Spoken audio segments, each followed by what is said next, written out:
about? Does anybody know what we've been talking about the last couple of weeks? Huh? Marriage. Marriage is what brings us together today, right? I am going to do that in a wedding. It's going to happen. If I had the ability to get through one of my children's weddings, I would have done it, but and they would have loved it. But some others maybe not so much. But yeah, we've been talking about marriage the last couple of weeks, and we gave it hot and heavy to the ladies last week, didn't we? Not so much, right? Because Paul talks in Ephesians chapter 5, there's this little verse that a lot of people, as a matter of fact, I was at this, if anybody needs notes, let Donna know, because you're going to want it. Ladies, this is the one you want to take notes on and put on your refrigerator. So grab notes and a pen. I don't see guys grabbing notes and pens. No? I see a lot of ladies getting them. There we go. Okay, what's rule number 1 about this message series? Do not use Pastor Paul's words in a fight, argument, disagreement, whatever you call them at your house, spat, thing that the police have to come and break up, whatever it is. But so we've been looking especially at this verse 21 in Ephesians chapter 5. So I was at this pre-marriage counseling teaching yesterday. It was really good. If you want to get married, I've got this it's going to be awesome. I can't wait to break this out on the first couple. But anyway, so I'm there, and the guy who's teaching it starts talking about, he said Galatians 5, but it's actually Ephesians 5. And we've all been there because, if you speak about Paul's letters, it's easy to kind of get, which one goes to where. I do it all the time myself, but since I'm speaking in Ephesians, I knew that it wasn't Galatians, it was Ephesians. But anyways, and he jumps right over verse 21. And he begins to talk about verses 22 through 33, which is what a lot of churches do, a lot of pastors do, a lot of teaching jumps past 21, but 21 sets it all up, doesn't it? What's it say? It says that and I'm paraphrasing here, it says that we're to mutually submit to one another. And that if we're mutually submitting to one another, the rest of it's going to flow naturally. So last week we talked to the ladies about the fact that your man, right, your husband, your guy, the person you're spending the rest of your life with, he needs a wife that's going to support and strengthen, and that role of wife is not subservient in any way, but it's supporting her husband, it's coming alongside her husband. And as the two of them are working together, that we find it works in harmony, and that our gifts are accentuated, and thereby there's just greater unity. But more than that, we're able to do more together than apart. And so Paul starts with mutual submission. And this says, ladies, if you're mutually submitting, then this is your part of that mutual submission. And then we go down a little bit farther, and that's where we're going to talk today. We're going to talk about how we're supposed to be part of this mutual submission. Before I go on, let me just put a comma in here for just a second. We want to say our condolences to Dan, and Donna lost her father a couple of days ago in the Patnals. So we love you guys, and we're committed to help you guys with anything that you need. Amen? So I didn't want to miss that. So please send our love to Donna. So they've gone through a couple of tough months, haven't they? But Dan, joy comes in the morning. It may feel like night, but morning's coming. So we love you guys. Okay, so how about this? Did you know they did a study, and 64% of men call the helpline before they read the manual? I'm that guy. I'd much rather have somebody just talk me through it than, have to actually read the manual. Right? So what that means is this: they call for help even though the answer to their question is literally in their hand.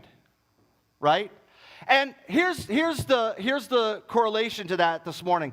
You and I, we have the manual right in our hand for the questions that we have. We have the instruction manual right in our hands. Some of you do it on your phone. Others of you, you're old school. You go King James Version or New Living Translation or NIV or ESV. Some of you, you're hardcore. You go with the Latin Vulgate, Right, Will? Just right straight, you know? He reads it right from Paul's handwriting in Hebrew or Greek, Aramaic for Jesus. And so we have the instruction manual right in our hand, but what do we do so many times? We have a tendency to kind of just pass by it and try and figure it out ourselves. Or ask someone, you know, I always get a kick out of people who say, well, you know, I was talking to this unbeliever and I was asking them their opinion on it. I go, where do you think you're going to come with a good answer there? You know, and then they come to me and they're like, well, I don't know why it didn't work. And if we're reading the Word, we're living the Word, we're memorizing the Word, we're studying the Word, you know what? We're going to find that we have the answers to life's problems already in our hands. And so this morning, I want to encourage you, men, we have the answers right in front of us. Ephesians 5, this is what Paul's doing. He's given instructions to husbands about how we are to treat our wives. And he spends more time, right, on the husband's duties than he does the wives. And I was thinking about that this week. I was wondering, why did Paul spend more time on husbands than he did wives? It's because we're stronger and we can handle it. We could take it. No? No. Sexist comments like that don't go over, do they? Thank you, though, John. John was with me.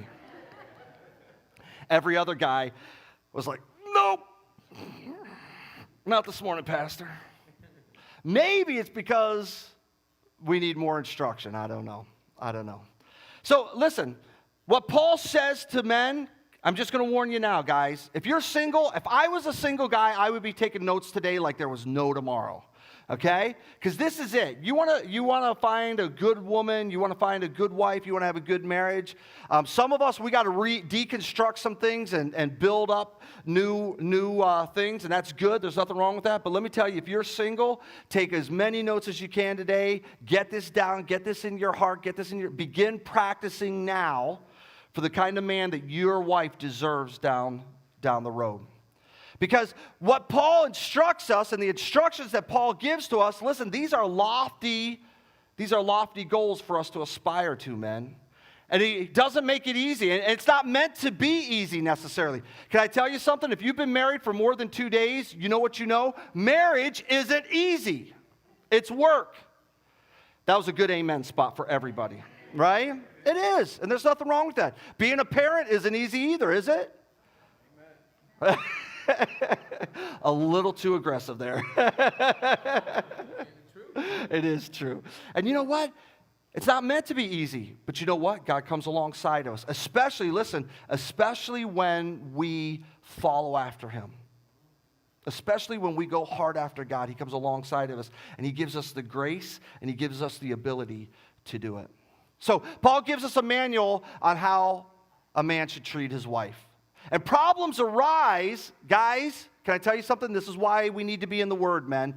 Problems arise when we don't follow the manual. When we go out on our own. You know, you're that IKEA guy. You go buy that thing and you just say, I don't need these. You throw the instructions away, right? And about 45 minutes later, you're like, where are those instructions? Right? Where does this thing go? Come on, some of you are that guy. You just go for it. You don't look at the instructions. You don't count to see how many parts you're supposed to have. We've been there. We've all been there. And that happens in our marriages sometimes too. We come into our marriage and we think, well, you know, I'll just wing it. God goes, okay. And then you end up in somebody's office, my office or somebody else's office, and you're going, I don't know why it's all messed up. And I go, okay, well, let's pull out the manual and see what we're supposed to do. And that's what we've been doing over these last couple of weeks. We're just pulling out the manual and saying, okay, what are we supposed to be doing? So look at this. Verse 23 in Ephesians chapter 5, it says this, for the husband is the head of his wife as Christ is the head of the church. He is the Savior of his body, the church.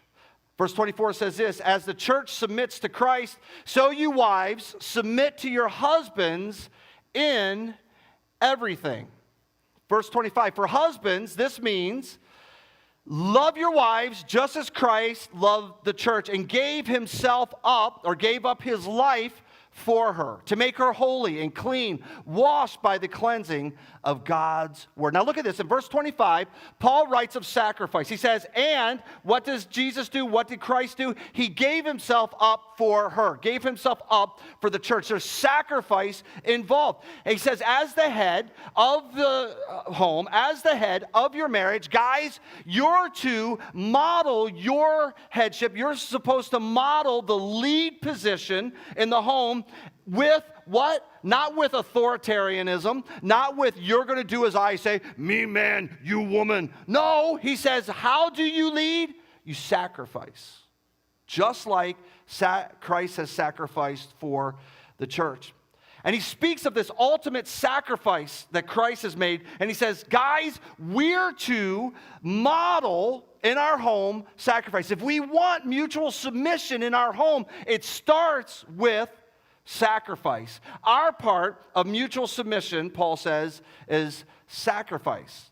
Now, most of us, if not all of us, we would say, I'm willing to die for my wife, right?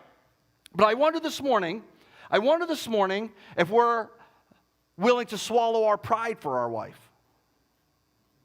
See, that can be harder than dying, right? Admit I'm wrong, how about somebody just shoot me instead? Right? Are we willing to sacrifice our ego for our wives? You know what? I'd rather die.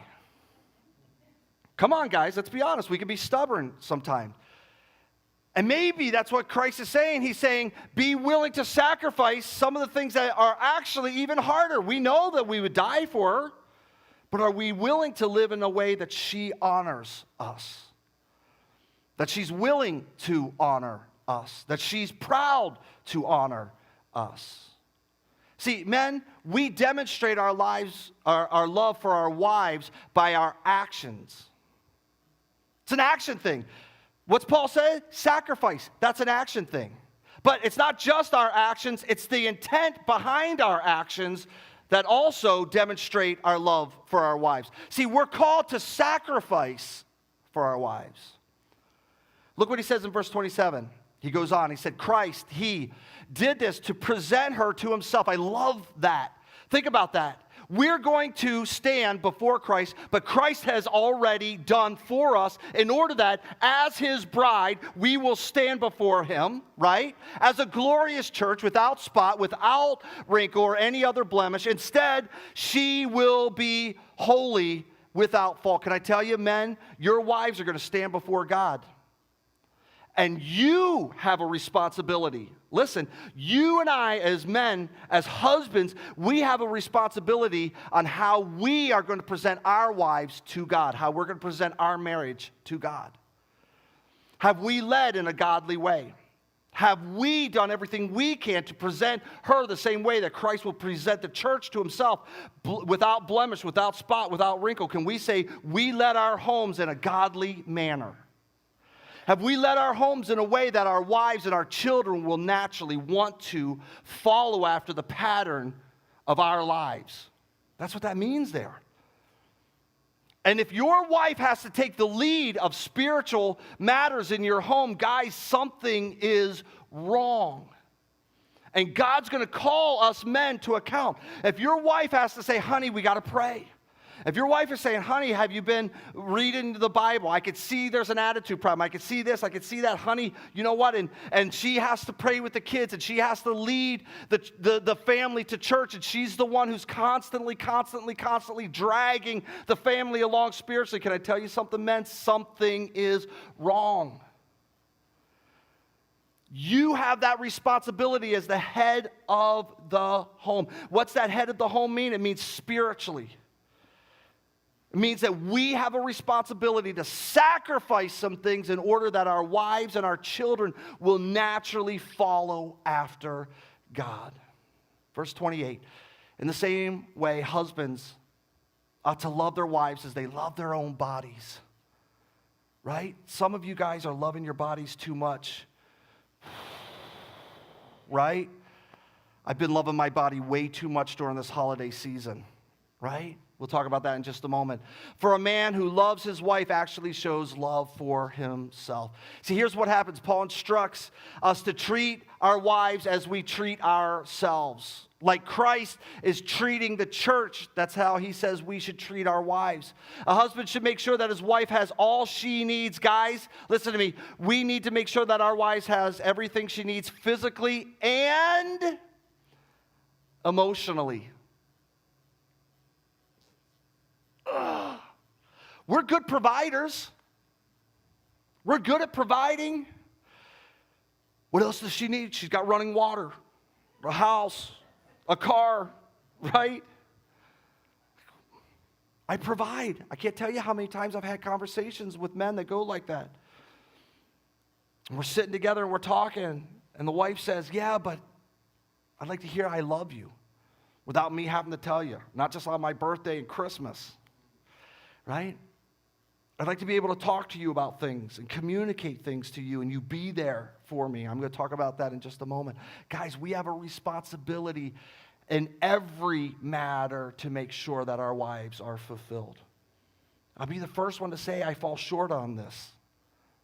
But you know what? That doesn't mean that God isn't going to hold us accountable. And listen, can I tell you something? It doesn't mean that we shouldn't be aspiring to be those men for our wives. Amen? Nobody. Wow. So, how do we treat our bodies, guys? If we're loving our wives, right, if we're to love her in the same way that we love our own bodies, take a second to think about that, right? How much time are we spending on trivial activities? Because the truth is, we can, Paul's talking about loving our bodies, but sometimes we can love our bodies with too many double-stuffed Oreo cookies and milk at night. Right? Do you know, I looked this up this week. The average man spends 5 hours a day watching TV. 5 hours a day. You know what that leads to? That leads to inertia. Right? We get lazy and we get sloggy and we're not out eating right and we're not exercising and we're not doing the type of things that our bodies need. And so we say, well, I love my body. I love it right here on my couch.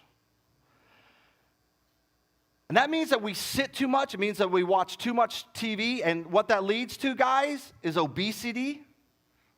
Right? I'm going to suck in my gut here as I preach. Wait a little farther. Right?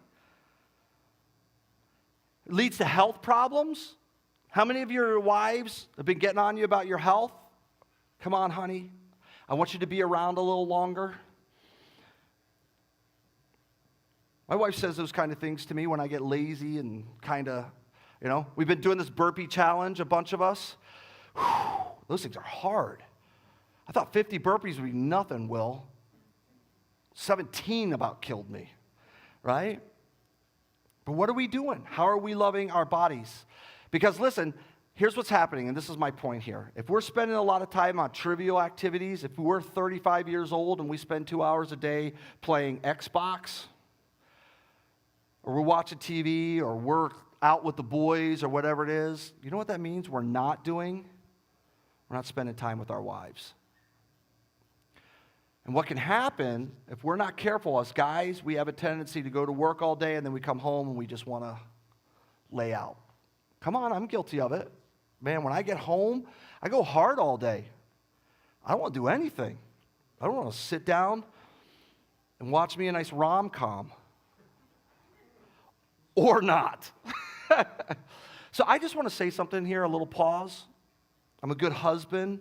I watched a chick flick this week with my wife. It was the longest 2 hours of my life. But men, on my phone, I had the football game on. So it worked out. I said, you know what? I'm preaching this. I need to live this. And now I think that was a bad idea because it was a long 2 hours I can't get back. I would have rather gone for a hike with her or something, I don't know. I'm kidding. But you know what? My wife loved that time. She's told me about it about 500 times since then, right? She just loved the fact that we cuddled up on a couch and watched a movie that I really, literally wanted to stick something in my eye during the entire time. but we spent it together. And I asked her to stick it in my eye, because Let's move. Let's move on. Verses 29 through 32. No one hates his own body, but feeds and cares for it, just as Christ cares for the church. And we are members of his body. As the scriptures say, a man leaves his father and mother and is joined to his wife, and the two are united as one. Boy, that is a miraculous thing. Think about that. Two become one. Stop for a second. We say that so quickly, but think about that for a moment. Two lives become joined as one. That's a miracle that God does. And we forget about that. He goes on, he says this, verse 32, this is a great mystery, but it is an illustration of the way Christ and the church are one. Guys, can I tell you something? Godly men recognize the value of a wife. Let me say that again. Godly men recognize the value of a wife. You know what that means? It means she's priceless and she should be treated as such. Psalms 18, verse 22 says this, Proverbs 18:22 says, the man who finds a wife finds a treasure, and he receives favor from the Lord. A man who finds a wife finds a treasure and receives favor from the Lord. If you think of your wife that way, it changes your whole perspective, and it changes how you treat, talk to, act around her. If you look at her and say, wow, of all the women in the world, you got stuck with me, and you stay. That's incredible. But even more than that, if you look at her and you say, this is a child of God, created in fashion, and God put us together. God joined us together. God is here with us in this. And when I speak to you, and when I talk to you, and when we are together, this is a blessing that God has given to me. A wife, Proverbs says, brings value to your life. Think about those single guys, how lonely they are. You go home and your wife loves you, cares for you, and she wants to spend time with you, and she wants to be with you. That's a miracle, because can I tell you something, guys? I love you, but nobody else wants to be with you. Nobody else wants to spend time with you. She's a treasure. She brings value to your life. And if we get that mindset, it changes how we treat our wives. Do you know the Hope Diamond? Has anybody ever gone to see the Hope Diamond at the Smithsonian? Right? Nobody? Okay. Man, I ask these things and you guys just stare at me. Have you seen it? It's beautiful. It's huge. It's huge. It's huge.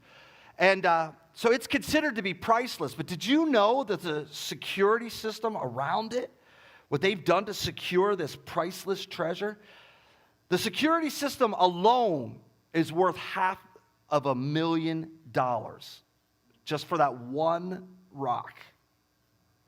It took over 600 man-hours to design the security system for it. The protection around this diamond is an acknowledgement of the diamond's value.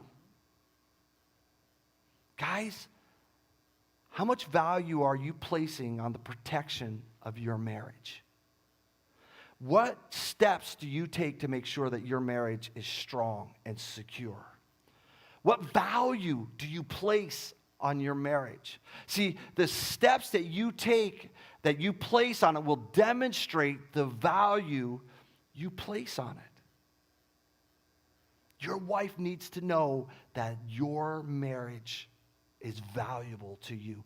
And what you do to protect it is important. So I'm going to give you 15 things real quick this morning. 15. It's a lot. But you are men. All men say, ugh. Okay, we can handle it, right? Okay. I was going to do 23, but I was like, Jordan's number? No. LeBron.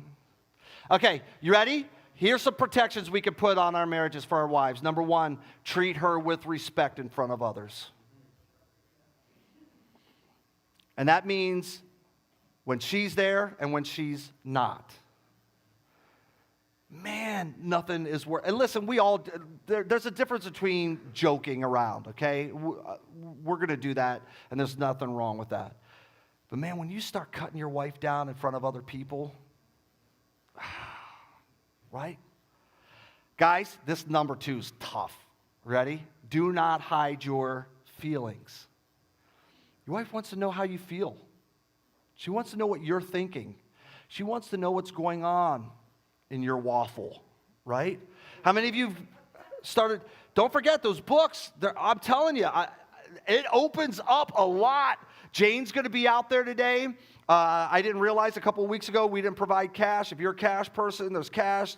You could grab those books. I'm telling you, I promise you, I would not make this resource available to you if it was not valuable. It has opened up a lot of conversations for my wife and I, okay? Good conversations. And every so often, she'll go, "You're in your waffle right now." And I'm like, "Oh, I'm there. Please exit." And I love, she'll be talking, I'll go, "You are totally spaghettiing right now. Now, you don't know what I'm talking about. You need to listen to a message from 2 weeks ago, and you need to buy the book, because I'm telling you.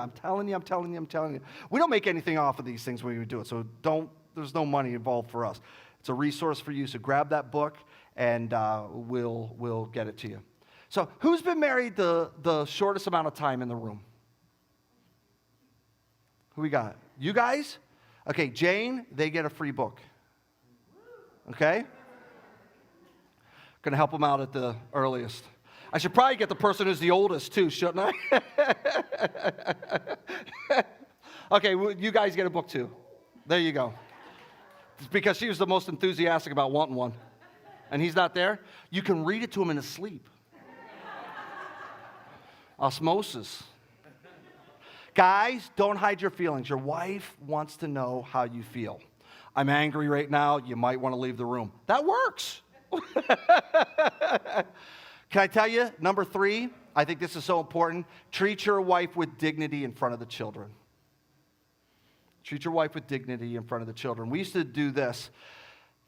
And there was a couple times, and my kids really were good kids because of Lori. Totally because of Lori. But you know what? There was a few times that my kids would mouth off to my wife. Let me tell you something. I would go up to them and I'd say, "I'll tell you right now, nobody talks to my wife that way. Nobody. Not you or anybody else. See what I did there? She's not your mother. She's also my wife. And nobody talks to her like that." See what I'm saying? She needs to know, they need to know that you treat her with respect.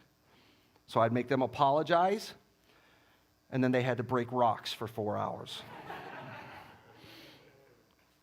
But you see the distinction? She's your wife.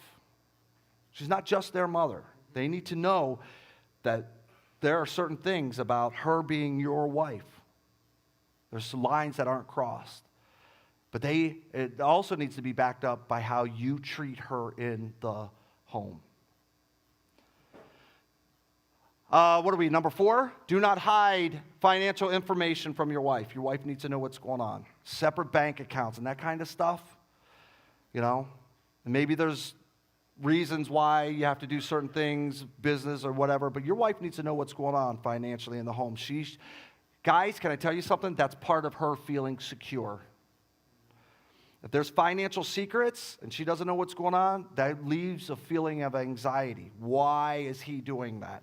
Why would he need a separate account? Why isn't he including me in the financial decisions?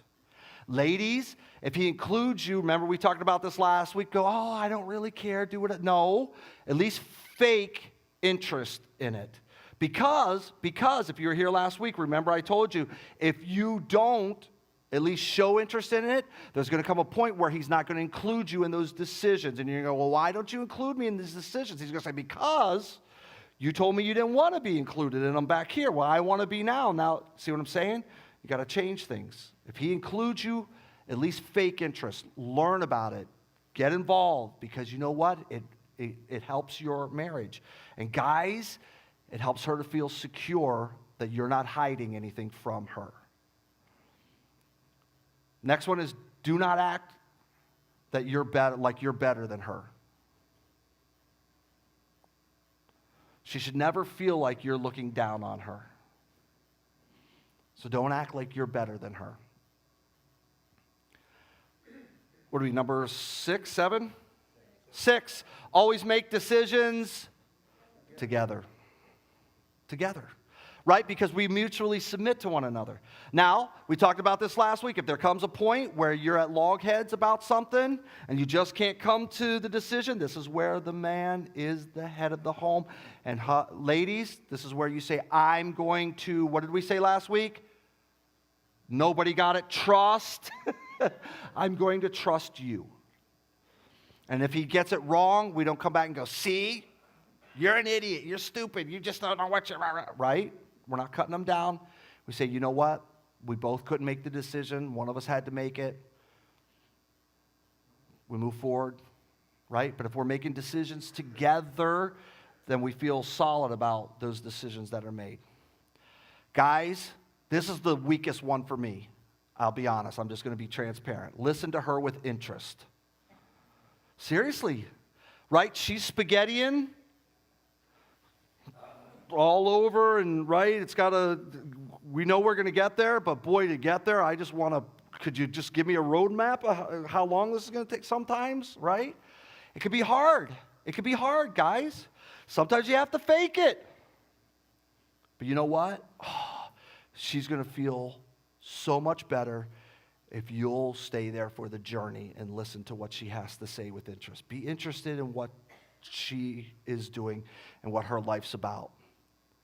Sometimes, guys, you know, we're just looking to get to that couch and that remote and watch that game, and, you know, we're waffle. We want in our little box, you know, especially the one that's got people moving around in it and whatnot.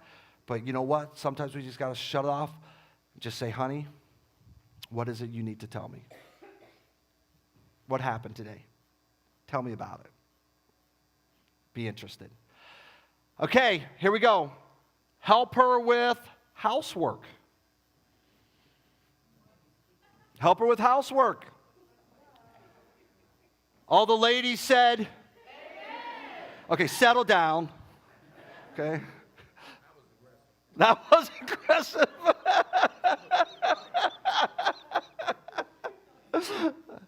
Yeah, get that mop out. And listen, dudes, listen to me. Don't do a lousy job so she won't ask you to do it again the next time.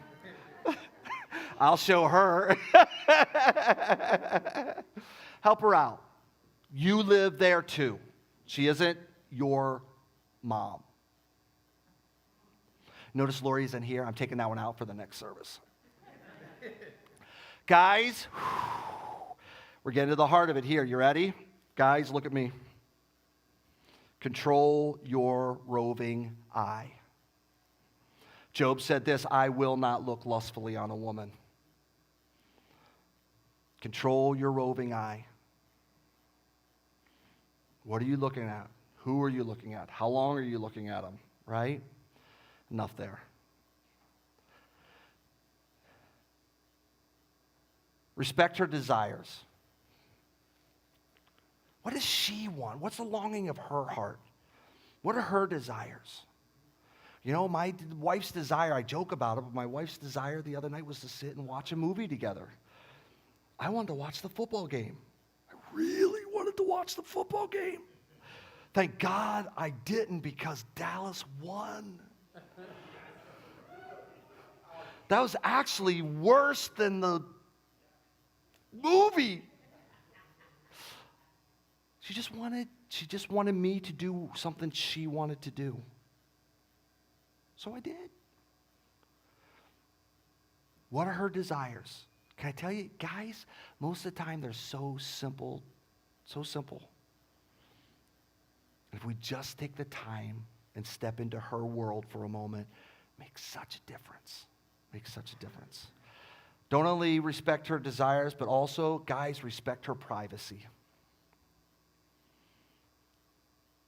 She deserves to have some privacy. And now, this for whatever, I don't go into my wife's purse. I mean, we've been married for 27 years. I can literally count on one hand how many times, because it's hers. It's hers. It's not mine. She'll go, we'll go into it. I'm like, well, you sure? First of all, I've been in there like 5 times. Holy cow. What are you people carrying? How do you lug that thing around? No wonder women have back problems and, I reached in there. I got a wrench one time, duct tape, fixed our car, our radiator. I mean, that's her private. That's her stuff. It's not my business. And we could take that into deeper areas than that. But you know what? And ladies, your husband deserves privacy. He just does. There's some areas that deserve to be his. You should stay out of them. He's not hiding anything from you, just his. Same thing with our wives. It's theirs. Leave it alone. Ask permission to go into certain areas and certain things and to do certain things because they deserve their privacy. Guys, no man should ever intimidate his wife. No man should ever intimidate his wife. Not physically, not emotionally, not verbally. Treat her with respect. Treat her with dignity. What number are we on? 13. You ready? Number 13. Show her your appreciation, not just on Mother's Days and birthdays. Let her know that you appreciate her, right? On a Saturday morning, make her heart-shaped pancakes. Put on there, I love you. You're a great mom. You're a great wife, right? Let her know. Let her know that you appreciate what she does. Tell her, you know what? I love the fact that I come home to a clean house. I love the fact that you cook. Sometimes it's just that you cook, I love my mom. My mom could burn anything. Anything. My wife's a fantastic cook, right? But you know what? Not everybody's a good cook. So, if she cooks and you're still alive, that's good. Appreciate that. There's health benefits to char. Let her know that you appreciate. Sometimes, guys, we just need to appreciate the effort. Guys, I cannot say the importance of this enough. Be your wife's emotional support. She should not have to go find somebody else to talk about her feelings to.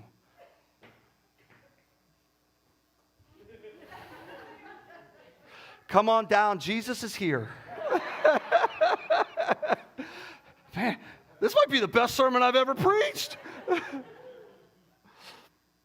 Guys, she needs to know that she can come to you and talk about it. She needs to know that you're there for her.